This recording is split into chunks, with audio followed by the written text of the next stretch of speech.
Hello and welcome to another episode of Top Deck, the series where we take a look at some of the leading TCG metagame deck lists. So today we have Josh Sutton's 16th place deck list from the Brotherhood Open. This is the original list that he worked with throughout the event. We do actually have an optimized version of the list as well. So what will happen is I'll take you through the deck itself, then through the matchups, and then we've got a quick voice interview with Josh, just discussing some logic behind the deck, how his matches went, and any changes that he would like to make in the future, and how everything performed. So without further ado, let's get into the deck itself. We have triple Candina, triple Licorice, and the one Lilybell, then triple Eterbillions, triple Droll, triple Ash, and triple Ghost Ogre, triple Light Stage, triple Terraforming, double Desires. It's mostly because you can only activate one per turn, so you don't want to be drawing additional copies of it. Then triple Cyclone, triple Scapegoat, triple Reincarnation, triple Strike, and the one Judgment. One other thing I will say is you might be tempted to play the third copy of Desires because it's such a good card in itself. Often we see that people drop it down to 2 because perhaps there isn't enough space, or they just tend to get through the deck quickly enough that it's not an issue. So Trickstar is one of these decks where perhaps you can drop it down to 2 if you can find a way of working with the space a little bit better. So this is overall a very solid deck list. Very similar to the Spiral format, obviously.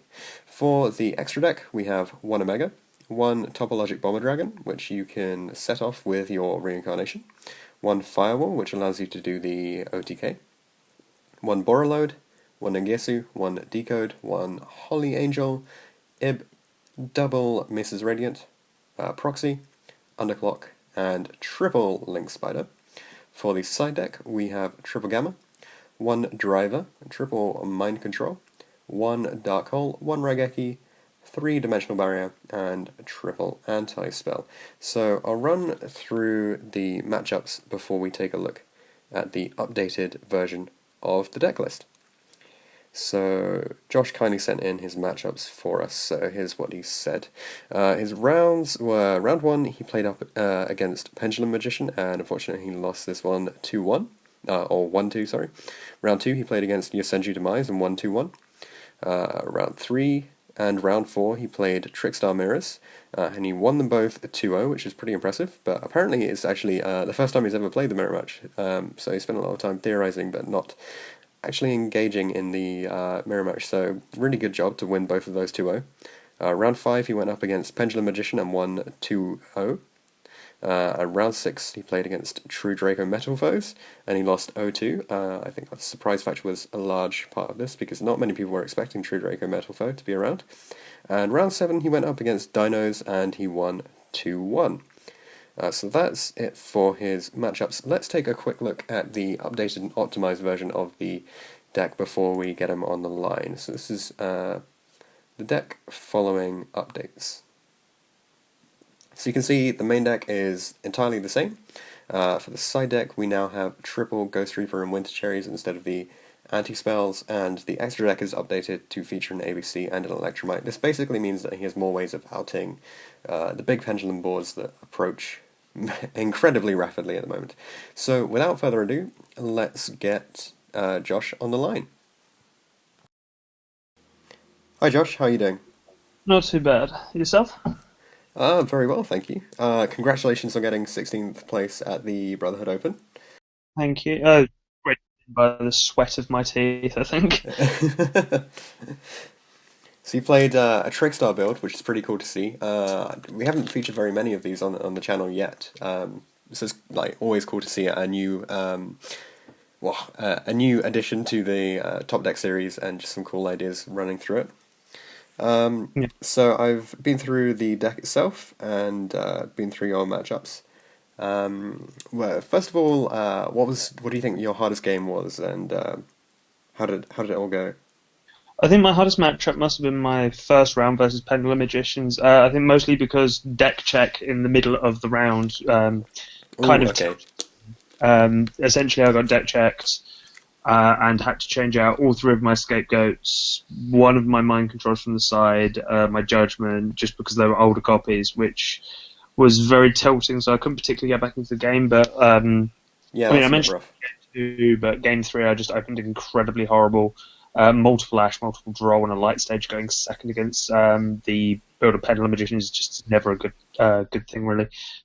I think that was the match I faced all day, besides my match against Metalfo Draco, because I'd only seen the deck, I hadn't actually tested against it, so going into that match I had just no clue how to really interact with the opponent, and he was a really good player, so I just lost. Yeah.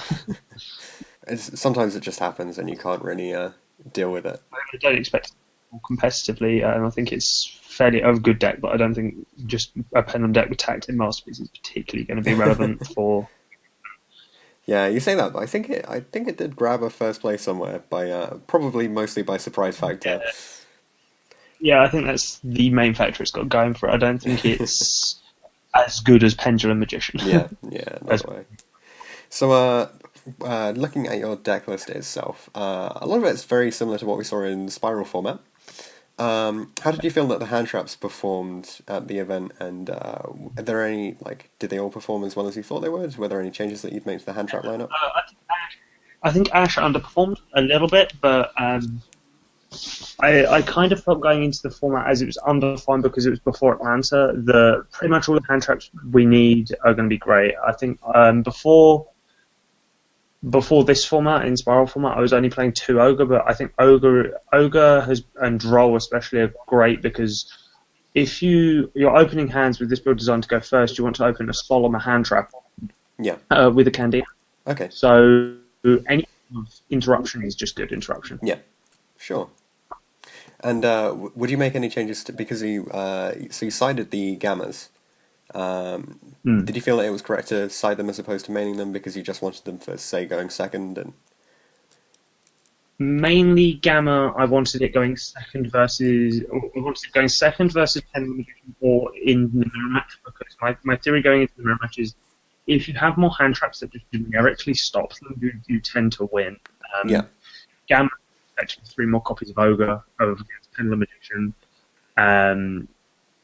So you can niche situations it will come up. I think I wouldn't main it because it requires you not to have field advantage, which even though you all have one copy of either a Candy or a Lycros on board, you're not really having a lot of board advantage. Yeah. So though it's a great card, you're never going to realistically apart from going second. Okay. So do you think it's worth keeping them? Would you carry on siding it in the future? I'm going to carry on siding Gammas. Gamma won me won me my 2 Trickstar mirror matches and my second match against Pendulum Magician just because I had it. So I think I'll carry on siding it for the foreseeable. Okay, yeah. If it does that much work, then it's probably something that you want to hang on to. Mm-hmm. And how did you find the mind controls worked out for you? Mind control was amazing. My final round was versus Dinosaurs, as you read out earlier, and essentially it's game 3. He has no cards in hand and just a big body Ultimate Conductor. I revealed mind control. He hates tribute, and I just think it's one of the only ways to deal with that deck effectively, because you reveal mind control and it forces them to either book your field or let you have the Ultimate Conductor turn, which then you can use the effect to destroy itself, to just book there, make your own board to sort of kill it. Yeah, exactly. Yeah, that seems really solid to have. And you went for Raigeki and Dark Hole as well in the side deck for your board wipes. Would you consider maining these in the future, or did you not think there was ever a time when you really needed them in your first game? There was times when I needed them, but because my build's geared to going first, I didn't want particularly too many going second cards, and you've already got the 9 hand traps, which kind of suck to draw going first, so I just figured, well, board wipes can stay in the side. I don't know, I'd have to test with them in the main, because I haven't really tested them in the main for quite a long while. Yeah, sure. Yeah, so you mentioned that hand traps are a really important part going forward. Would you consider other hand traps like Lancia, say, or do you think that these are the best ones to work with? It did, but I don't feel Infernoids are relevant enough to side that. Only other relevant matchup coming off of YCS Atlanta would be either the Gemini FTK, which again I don't feel many people will be running seriously for YCS level events, or the Mech Knight Invoke deck, which again I think just dies to other hand traps such as Droll, Yeah. Ogre, Gamma in the side. You really have like kind of a better off matchup anyway, especially with things like D-Barrier existing as well. That kind of counters that matchup. So Okay. I don't particularly fear evenly matched either, which is the only other reason to side it, because again you're maining a card like Trickstar Reincarnation, so they proceed to end a battle phase, you immediately shotgun that Reincarnation to potentially banish that hand Yeah. and Sure. hit the thing, so it's not particularly relevant. However, that being said, I am considering for the next event for YCS Bochum to be upping my hand trap count. I shan't say what that is, but Sure. it's fairly obvious for anyone with half a brain. Okay. Yeah. That's pretty cool. So did you feel that the main deck itself performed really well then? Are there any issues that you had with it? Yeah. Eater of Millions, I think, is an incredible card for any rogue sort of strategy like this, because Trickstars perform well if I find an open. So the way I built the deck was to go first and just have good, solid one-card interactions. Hand traps, Eater of Millions. I mean, the deck really hasn't changed or evolved really since Spiral format. The two mirror matches I played were both maining Honest, which I don't know if that's correct or not. I haven't tested that. I personally think you're never going to keep, if they're OTKing you, you're really likely to keep a light monster on the field anyway. With the Starving Venom loops or Ignista being a card, they'll just remove your field and then kill you.